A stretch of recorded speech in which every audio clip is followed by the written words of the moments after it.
Hello everyone and welcome to another episode of the Legal Diaries. Today's video is going to be all about the role of a paralegal. Paralegals are individuals who are typically not lawyers. They usually assist lawyers and work on legal matters. The day-to-day work of a paralegal often depends on the type of law firm that they're in and also the type of department that they're in. So the day-to-day role will vary according to those. Now, the reason as to why people become paralegals obviously varies based on the individual. One may decide that they want to become a paralegal because they feel that this is the correct career path for them, so they can choose it as a career path. The second reason may be that they want to get an insight into what a law firm is like, be it a city law firm or a high street law firm or even in-house. Further, people may want to see whether or not they can get a training contract from becoming a paralegal.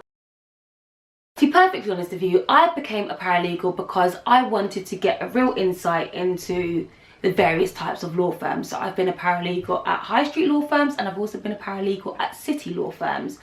I can honestly tell you that being a paralegal at the or should I say three firms that I've been at, have all varied. The roles have definitely varied, and that is obviously according to the different departments and the different firms. I simply just applied online directly to the targeted firms that I wanted to apply to. I did not use an agency, but I do know that there are quite a few good agencies out there, some that even are specifically designed for those who are looking to become a paralegal or looking for paralegal roles. It's amazing because my role covers all aspects of commercial property, investment work, asset management. It crosses over with the construction team sometimes.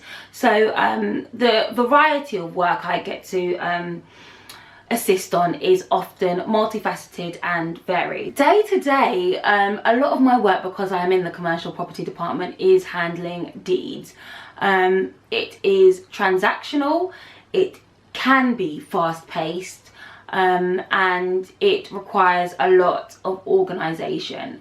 I do things like drafting rent review memorandums, CPSCs, etc.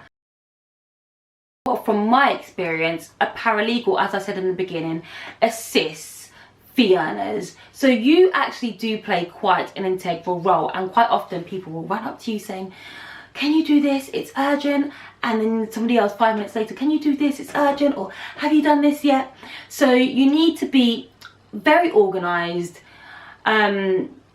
determined, willing to learn. You need to be a team player because you are obviously a central part to the team. I can't express that enough. Finally, I would also say that you need to be enthusiastic. You need to approach your work with enthusiasm. Quite often what you will be doing may be exciting, but you do have the mundane and tedious tasks as well. So you always need to approach everything that you're doing with enthusiasm, and that will get you through. In a time where you need experience to gain experience, you need to be savvy. And by that, what I mean is you need to think strategically. And for instance, if you have done a degree in biology and you're thinking, okay, now I want to convert into law, I want a job in the legal sector, I would say look at IP roles, where they actually tend to look for people with a scientific background. And just hypothetically saying, say you have no legal work experience but you have other work experience, like working for a real estate agent, you can then transfer that and try and look for property work as a paralegal. So those are my tips. Hopefully this video has helped you and has given you a bit more of an insight into becoming a paralegal or a legal assistant. It definitely has helped me, and I would say if you do have the opportunity, you should definitely try it out. If you do have any comments, please leave them below. My next video will be on how to build an internet presence as a law student.